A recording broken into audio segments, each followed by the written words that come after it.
Hello everyone and welcome to QualityOldHomm. Today we are making another tier list, this time from tier 4 creatures in Heroes of Might and Magic Horn of the Abyss expansion.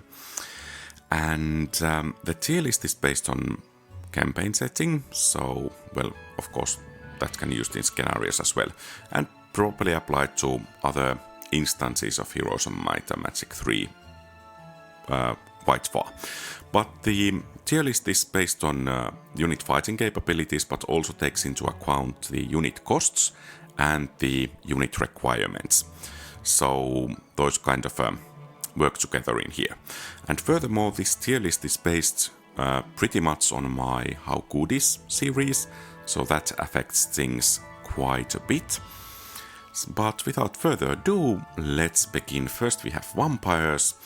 And I know this is rather controversial, but based on the testing for tier 4 units, vampires tend to perform rather badly. Even though they have that no retaliation attack and even though they can fly, but they are relatively slow. So I'm kind of tempted, based on the testing I would give them D, but I think that would cause too much of an uproar, so I will give them weak C tier instead. And I'm considering myself to be generous by doing that. On the other hand, Vampire Lords are a completely different thing. They do perform really well. In the tests, they are superb tier 4 unit, perhaps one of the best units in the entire game if one takes the requirements and price into account. So most definitely S tier. Because of the life drain, no retaliation attack, rather nice speed, flying. So these guys are kind of a win it without casualties or lose it type of guys. So if you can win the battle with them, most often you don't suffer any casualties because of that life drain you can utilize. Then we have Crusaders. Once again, based on the test results alone, I would give these B tier. But then again, they do deal quite a bit of damage. So especially if you can take the enemy retaliation with some other unit or weaker unit, then these guys do pack a punch, and quite a punch that is, with that double strike. But yeah, in my opinion they are not quite on league with Vampire Lords, so, and based on the test results they get a place in B tier, but I will give them low A at least for now, because of the huge damage dealing possibility they have. Then we have Swordsmen. I mean, kind of a basic unit, nothing special in it. I mean, it can do okay, but it's relatively slow, that's a minus. And of course, as in the case of the vampires, you should try to kind of conserve these, because the upgraded variant is so much better. And that's especially the case with the vampires. Then we have Pegasi. I mean, the speed is great, flying, that magic dampening field is quite nice as well, so enemy spells cost a bit more. Of course, that's a bit of situation dependent ability, but still nice to have. I think I will give them B tier. They have performed in the tests quite well. And then we have Silver Pegasi, one of the fastest units in this tier, and the same benefits as with this basic Pegasi. And quite nice unit. The only downside is that they are rather glass cannons. But still, if you can use tactics well enough, these can be quite valuable.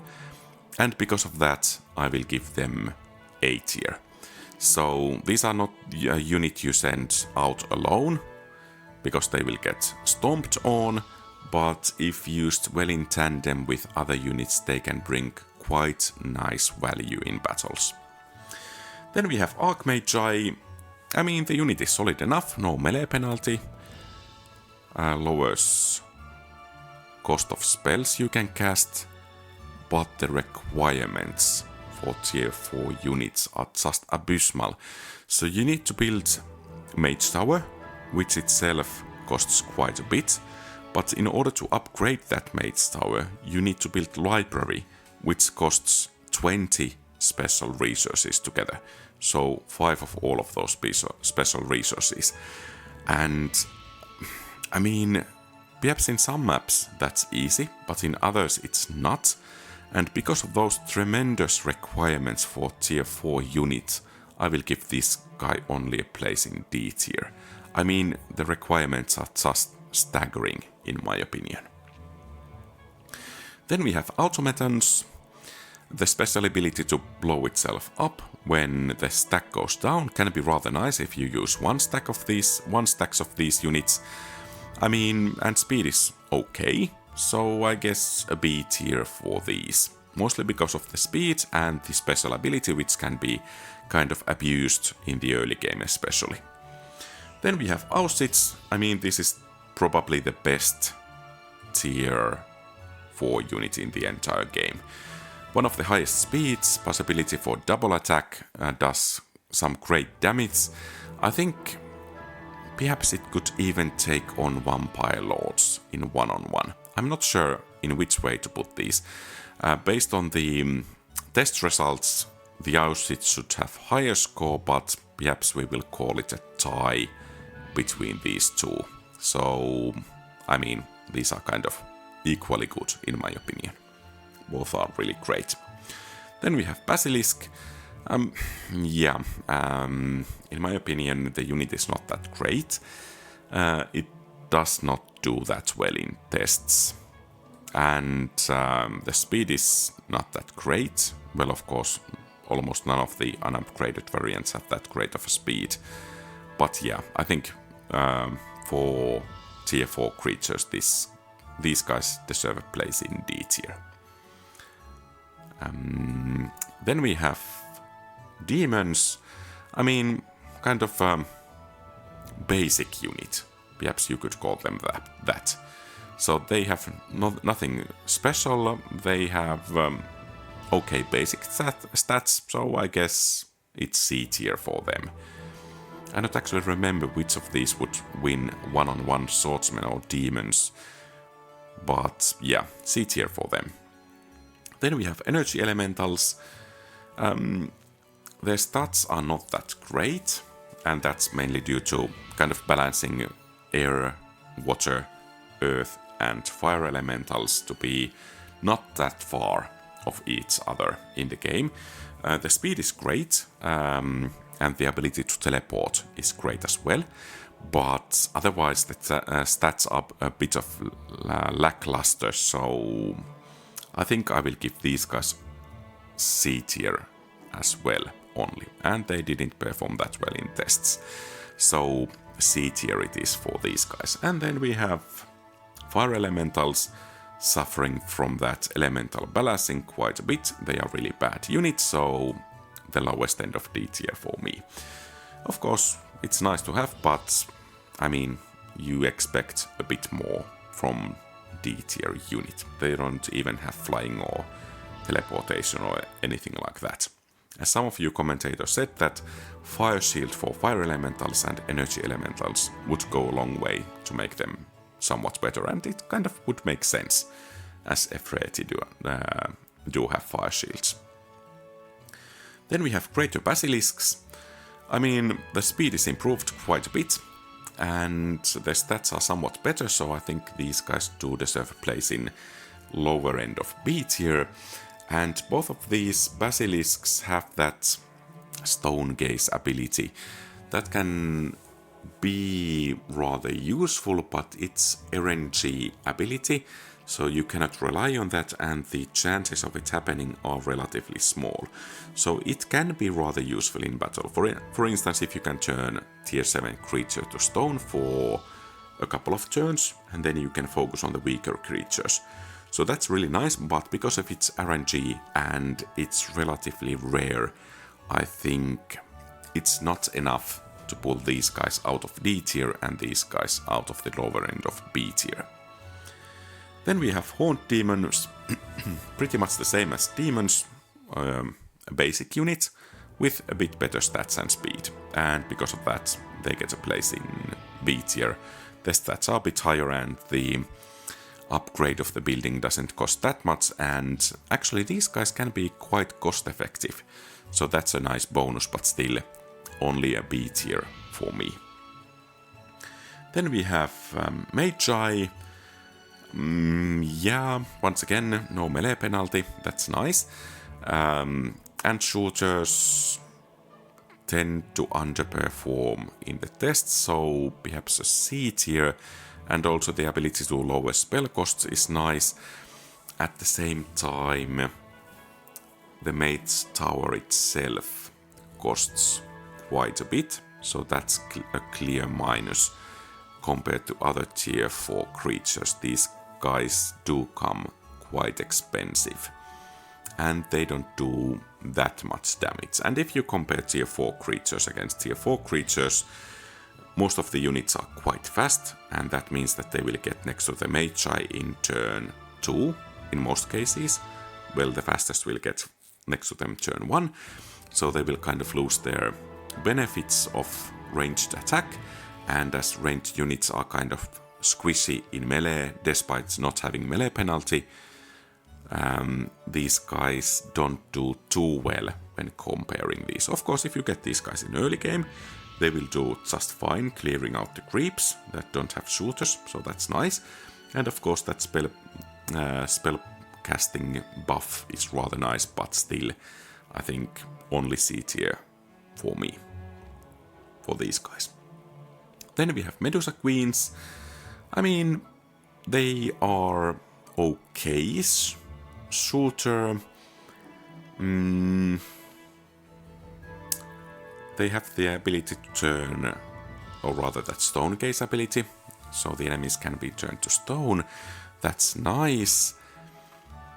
And, well, they did perform in the tests relatively well. They are not that expensive, so the upgraded building doesn't cost that many special resources. So I think I will give them a place in lower end of B tier nonetheless. Though I'm a bit worried is this consistent what I talked about the Magi last turn, but still these guys did manage, or these girls did manage to do rather well in the test, so I think it's the place in B tier is grounded nonetheless. So the lower end of B tier it is. Then we have Medusa. They are suffering from a shortage of ammo in the game. So I think they only have 4 shots, and that's quite a little. Of course they do relatively okay in melee, but once again not that good, so let's put them in C tier and on the lower end of C tier. Of course, if you are facing smaller enemy forces, that 4 shots might be enough, but still, that's in bigger battles, that's really an issue. Then we have Ogre Magi. I think they have one of the strongest hit point pool for tier 4 units, and that Bloodlust spell is quite nice that they can cast. Even one of them can cast it to last several turns, so if you have 3 slots in your army, you can kind of abuse that spell quite a lot. So, and when they get into battle, they hit quite hard and take some beating. So because of that, I think they deserve a place in A tier. That's, well, the speed is the main negative thing for these guys. They are relatively slow, but still, I mean, the speed is kind of average. So, yeah, I think a place in A tier is deserved. If they had perhaps a couple of points higher speed, they could perhaps be considered to be higher end of A tier or even low end of S tier, but now as it is, only strong A tier. Then let's move to Ogres, and these guys are slow. They do suffer from their slowness, and well, in battle they are kind of hardy enough. They can deal damage, but they will have trouble catching the enemy first. So, and of course the Ogre Fort costs 20 wood. That can be a bit of a pain, and it also of course affects Ogre Magi, but the upgraded version doesn't cost basic resources, if I recall correctly. some diamonds and gold, so I will not drop these guys despite the cost of Ogre Fort, but these guys do suffer from it, and I think they deserve a place only in C tier because of that. And, well, of course, that's kind of supported by their performance in the How Good Is testing. Then we have Satyrs.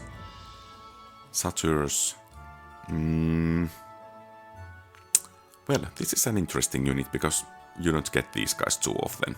It's kind of nice that you can get them straight out from the creature dwelling. You don't need to fight any guards, so that's a bonus. They can cast Mirth, kind of RNG spell, but if it triggers during the first turns, that can kind of decide the battle outcome in bigger battles already. They have decent enough speed, fighting capabilities, kind of average, but I think the special ability makes them deserve a place in B tier. Perhaps based on the testing they could even be low A tier, but in my opinion they are not that good, and they are kind of a marginal unit, so let's put them into B tier. Somewhere around... Let's put them to the end of the B tier. Not quite. Somewhere around here.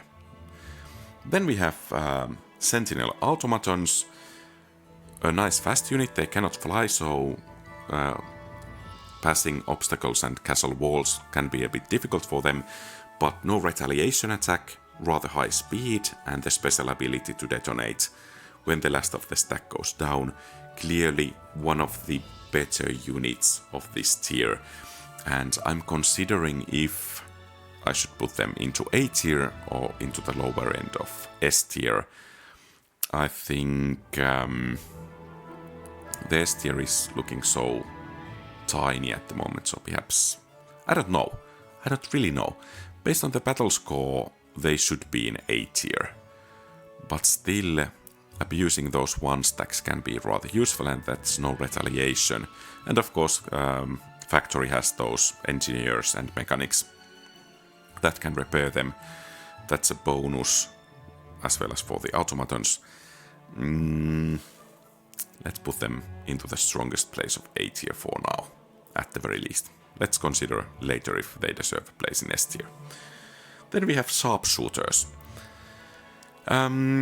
This is kind of an interesting question. If you have Gelu, and you can upgrade crossbowmen and marksmen, or archers and marksmen, then definitely S tier. If you can get these guys from their creature dwelling, the numbers will be quite small, so that will decrease their usability in the campaign. And of course, well, the attack is great, no range penalty and no obstacle penalty and so on and so forth, but when someone hits these guys, they do take heavy casualties, so glass cannons, clearly. The speed is rather great, they do have rather nice potential, so I think they deserve a place in A tier. They are a kind of special unit, and the lack of availability is kind of the main hindrance for these guys. And of course you can upgrade them from elves as well, so, and grand elves. So yeah, in those cases clearly higher tier, but from the dwelling, if recruited, a bit lower tier because of the availability limitations. So I guess the lower end of A tier will serve them well enough. It's debatable, but I will leave them there.